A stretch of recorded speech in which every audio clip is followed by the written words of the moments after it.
Right ඔන්න අපි දැන් බලන්න යන්නේ කොහොමද මේකේ දැන් අපි එන්ජින් එක ගොඩක් දුරට දේවල් ගලවගෙන ඉවරයි. අපි දැන් බලන්න යන්නේ කොහොමද මේකේ ගියර් බොක්ස් එකත් එක්ක අපේ ගියර් පැඩල් එක සම්බන්ධ වෙලා ගියර් shift කරලා දෙන්නේ කොහොමද කියලා තමයි අපි බලන්න යන්නේ.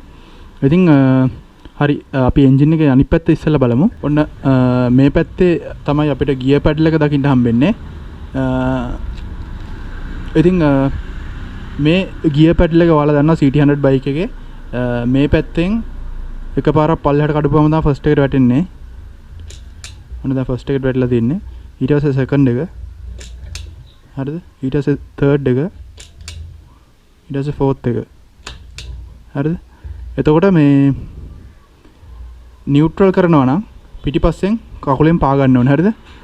ඒ කියන්නේ ගියර් දැන් හතරනේ තියෙන ඉස්සරහට කඩලා දැන් ගියර් එක ආපස්සට ගන්න නම් පිටිපස්සට පා ගන්න ඕනේ. හරිද? මේ 1 දැන් 3ට වැටුණා. 2ට වැටුණා. 1ට වැටුණා. ඔන්න නියුට්‍රල් වෙලා තිනවා. එතනින් එහාට ආයි ගියර් එකක් නැහැ. හරිද? මම ආපහු කරලා පෙන්නන්නම්.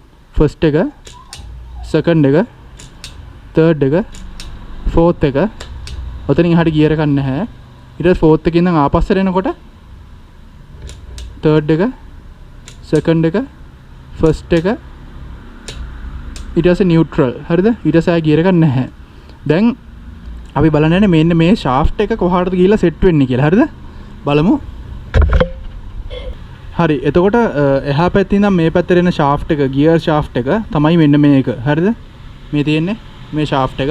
එතකොට මම මේ පැත්තෙන් ගියර් එකක් දාලා පෙන්නන්නම්. ඊට කලින් අපි මේ පැත්තේ තියෙන කොටස් ටික බලමු. මේක තමයි ගියර් පැඩල් එක සම්බන්ධ වෙලා තියෙන ෂාෆ්ට් එක. ඒ ෂාෆ්ට් එකෙන් තියෙනවා ගියර් shift fork එකක්. මේ කොටසට සම්පූර්ණයෙන්ම කියන්නේ ගියර් shift fork එක කියලා. හරිද? මේ ගියර් shift fork එක මේ. හරිද? එතකොට බලන්න මම දැන් ෆස්ට් එකට කඩන්නම්. එතකොට මේ shift fork එක උඩට තල්ලු වෙනවා. හරිද? ඔන්න ෆස්ට් එකට වැටුණා. හරිද? මෙන්න මෙතන බලා ගන්න. මේ shaft එකත් එක්ක මේ fork එක වැඩ කරන විදිය. ඔන්න සෙකන්ඩ් එකට දානවා. පොඩි කැරකීමක් දෙමු ගියර් බොක්ස් එකට. ඔන්න සෙකන්ඩ් එකට වැටුණා. හරිද? ඊට පස්සේ තර්ඩ් එකට දානවා. චූටි කැරකීමක් දෙන්න ඕනේ. හරිද? ඒ කියන්නේ දැන් මේක එන්ජින් එක ස්ටාර්ට් එකේ නෙවෙයි තියෙන්නේ ඒකයි ඒ. හරිද? ඊට පස්සේ ෆෝර්ත් එකට දානවා. හරිද? හරි. ඊට පස්සේ දැන් ෆෝර්ත් එකෙන් ඉඳන් ආපස්සට ගමු. ඔන්න තර්ඩ් එක.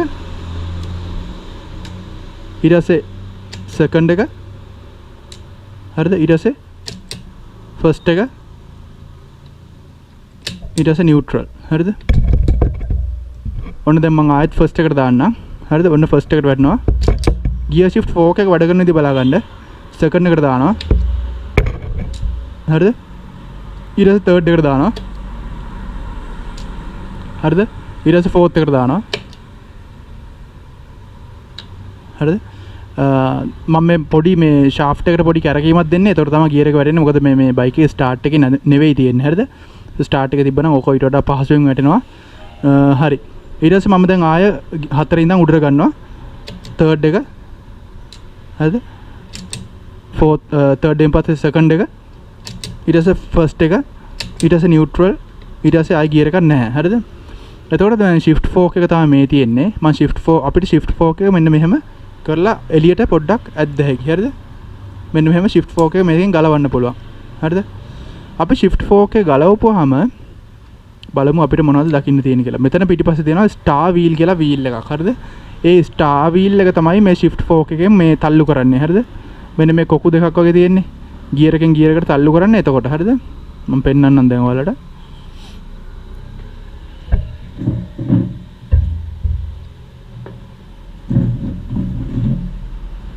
එහා පැත්තෙන් ගියර් ලීවර් එක මෙන්න මෙහෙම ගලවලා අයින් කරලා අපිට පුළුවන් මේ shift fork එක මේකෙන් එළියට ගන්න. කිසිම ගැටලුවක් නැතුව. හරිද මේ?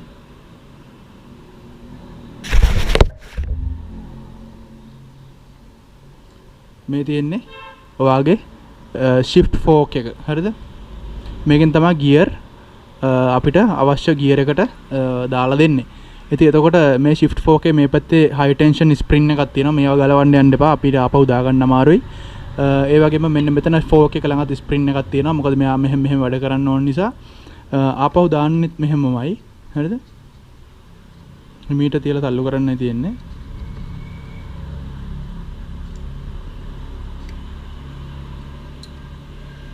ඔන්න ආපහු දැම්මා. හරිද? මම දැනට ඒක ආපහු ගලවනවා. හරි. එතකොට අපිට ඉතුරු වෙනවා මෙන්න මෙතන ස්ටාර් වීල් එකත් එක්ක සම්බන්ධ වෙලා තියෙන. හරි. shift fork එක අයින් කරපුවම අපිට දකින්න තියෙනවා අපේ shift lock එක. හරිද? මේකෙන් තමයි අපේ shift barrel එක හරි place එකේ තියලා අපිට hold කරලා දෙන්නේ gear එක. අපි බලමු මේක ගලවලා මොන වගේද අපිට පේන්න තියෙන්නේ කියලා. හරිද?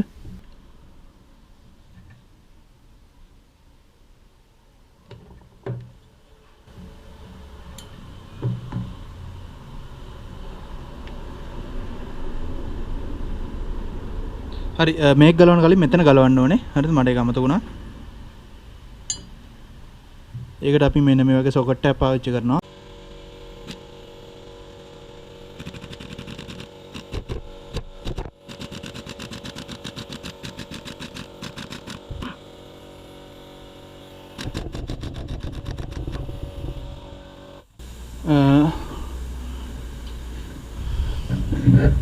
හරි.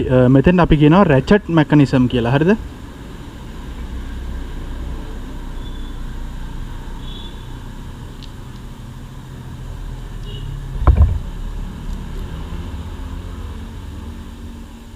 මෙන්න මේ කූරු ටික නැති කරගන්න එපා. මේ තියෙන්නේ. අපි දැන් මේ ගලවන්නේ gear shift එකේ ratchet mechanism එක. හරිද? මේකේ මෙන්න මේ කූරු ටික ගැලෙවුවට පස්සේ අපිට මේකේ තියෙන ප්ලේට් එක අයින් කරන්න පුළුවන්. හරිද? එතකොට මෙතන අපිට දකින්න තියෙන අපේ ස්ටාර් වීල් එක තියෙනවා. හරිද?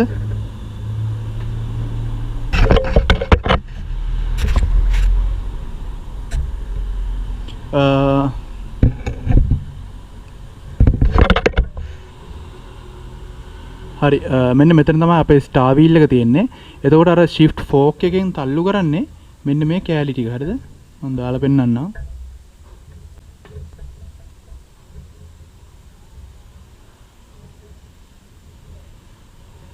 අර shift fork එකෙන් තල්ලු කරන්නේ මෙන්න මේ කොටස් ටික. හරිද?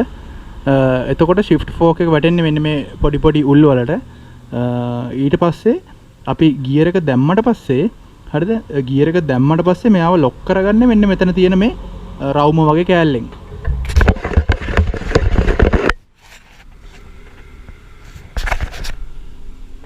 හරි. මෙතන තමයි shift fork එක set වෙන්නේ. හරිද? එතකොට අපි කකුලෙන් පාගනකොට මේ ස්ටාර් වීල් එක මෙයා කරකවනවා. හරිද? ස්ටාර් වීල් එක කරකවන ගමන් ඒ කියන්නේ එක ගියර් එකකට දාපුවාම මෙන්න මෙතන තියෙන මේ රවුම වගේ ලොක් එක මෙහෙම එළියට ඇවිල්ලා ආපස්සට මෙන්න මේක අස්සට වැටෙනවා. එතකොට මේ ගියර් එක shift lock එකකින් මෙන්න මේකට තමයි shift lock කියන්නේ. මේ ගියර් එක එකම තැන තියාගෙන අල්ලගෙන ඉන්න එක තමයි මෙන්න මේ shift lock එකේ කාර්යය වෙන්නේ. මේකට සම්බන්ධ වෙලා තියෙන පිටිපස්සේ shift lock barrel කියලා එකක්. අපි ඒකත් බලමු.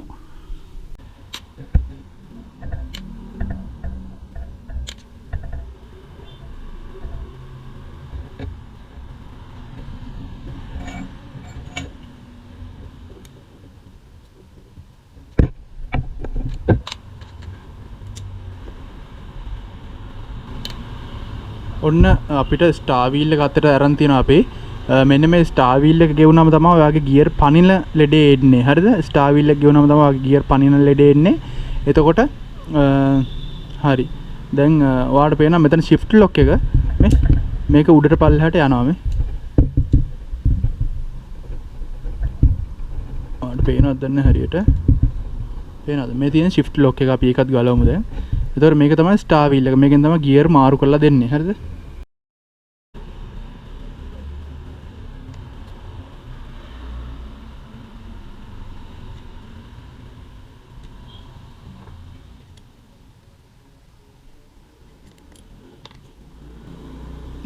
මේ තියෙන shift lock එක අපි ඉස්සරහට අපි දැන් එන්ජින් එක හයි කරන් යද්දි මීට වඩා පැහැදිලිව මේක ගැන කතා කරමු. හරිද? එතකොට මෙන්න මෙතන දකින්න තියෙන shift barrel එක. ඒක ගැන අපි පස්සේ කතා කරමු. මේක ගලවපුවාම අපි ඊට පස්සේ යන් අපේ oil pump එක ගලවන්න. හරිද?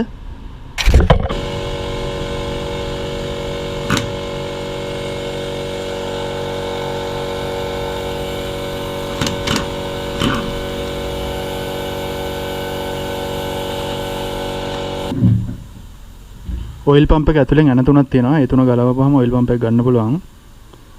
දැනට ඔයිල් පම්ප් ඩ්‍රයිව් ගියර් එක ගලවමු.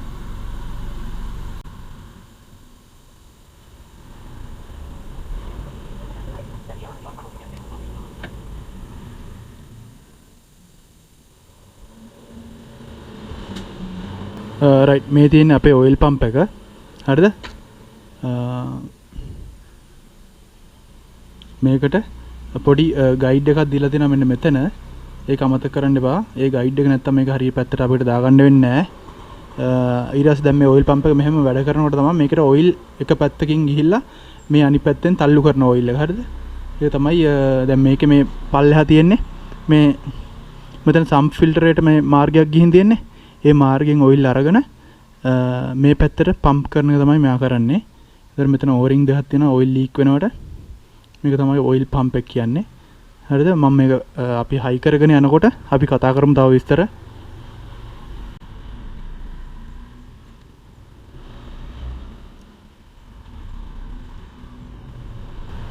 මම මේකේ ඇන දෙක දැනට ඇන ටික මේකේ මෙහෙම දැන කරකවලා තියෙනවා නැත්තම් නැති වෙන හින්දා.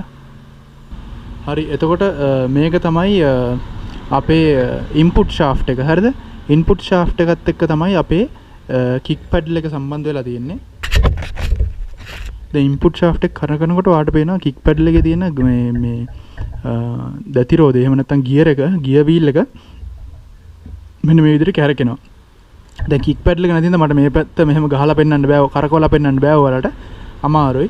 ඒ වුණාට කික් පැඩල් එක කෙලින්ම ගිහිල්ලා සම්බන්ධ වෙලා තියෙන ඉන්පුට් ෂාෆ්ට් එකත් එක්ක. හරිද? ඉන්පුට් ෂාෆ්ට් එක කරකනකොට ඒකයි මේකේ මේ ගියර් වීල් එක මෙහෙම විදිහට කැරකෙන්නේ. ඊට පස්සේ අපි පිස්ටන් එකනේ උඩ පහළ තල්ලු කරගන්න ඕනේ බයික් එක ස්ටාර්ට් කරන්න නම්. එතකොට බයික් එක ස්ටාර්ට් කරන්න නම් අපි ක්‍රෑන්ක් ෂාෆ්ට් එක තමයි කරක ගන්න ඕනේ. එතකොට මේ කික් පැඩල් එකෙන් එන මේ කැරකීම කික් පැඩල් එකෙන් එන කැරකීම මේකේ තියෙන ක්ලච් බාස්කට් එක හරහා ඒකේ තියෙන ගියර් වීල් එකත් එක්ක මෙන්න මෙතන තියෙන ක්‍රෑන්ක් ෂාෆ්ට් එකේ ගියර් වීල් එක කරකවලා දීලා තමයි අපිට එන්ජින් එක ස්ටාර්ට් කරලා දෙන්නේ. හරිද? අපි දැන් කික් ස්ප්‍රින් එක අයින් කරලා කික් එකේ ෂාෆ්ට් එක එළියට ගමු. මෙතන තියෙන කික් ස්ප්‍රින් එකේ ලොක් එක කියන්නේ රිටේන් එක වගේ කෑල්ල.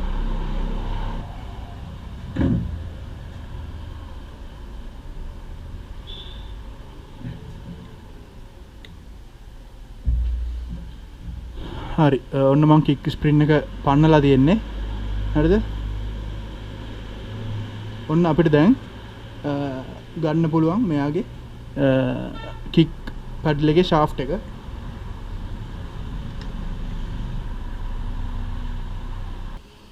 හරි මෙන්න මේ විදිහට අපි කික් පැඩල් එක එළියට ගන්නවානේ. හරිද? එතකොට කික් පැඩල් එකේ මෙන්න මේ ස්ප්‍රින් එක තියෙන්නේ අපේ කික් පැඩල් එක ආපස්සට රිටර්න් කරලා දෙන්න. ඒ වගේම මෙන්න මෙතනත් ස්ප්‍රින් එකක් තියෙනවා. මේ ස්ප්‍රින් ලෝඩඩ් පොඩි කෑල්ලක් තියෙනවා. මේකට කියන්නේ රැචට් මෙකනිසම් එකක් කියලා. මේකෙන් තමයි අපේ කික් පැඩල් එක එන්ජින් එක ස්ටාර්ට් වුණාට පස්සේ එන්ජින් එකත් එක්ක කැරකෙන්න නොදී තියාගෙන ඉන්න ටෙක්නික් එක තමයි මෙන්න මේ තියෙන්නේ. හරිද? මේකට කියන්නේ රැචට් මෙකනිසම් එකක් කියලා.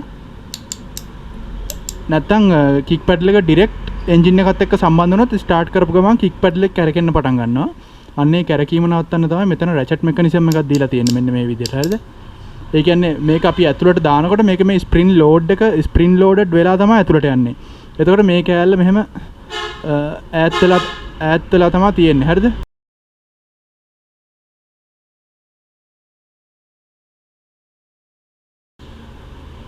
හරි එතකොට මේක තමයි කික් පැඩල් එකේ රැචට් මෙකනිසම් එක කියන්නේ.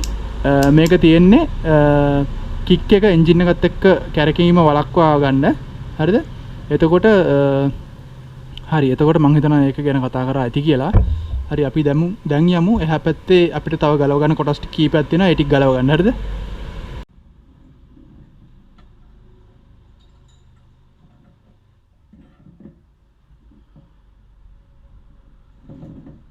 හරි අපි දැන් එන්ජින් එක පළු කරන්න යන්නේ.